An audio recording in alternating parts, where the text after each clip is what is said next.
This is Samsung Galaxy Tab Active5, and in this video I will quickly show how you can enter the safe mode on this device.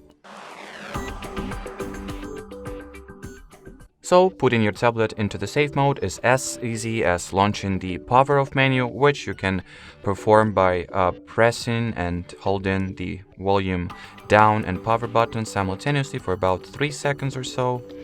Then long press the power off option and then tap at the safe mode to confirm. Now wait for your system to be restarted and you'll be booted back directly into the safe mode. So let's wait for now.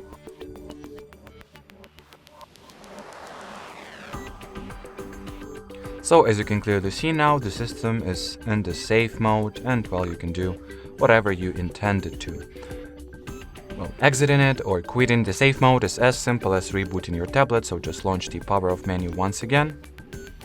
Give me a sec here, press the wrong buttons. So once again, just restart your tablet and it will be rebooted to its normal operating state. Anyway, as far as this video goes, that'll be it, guys. So thanks for watching, thanks for your attention, and bye-bye.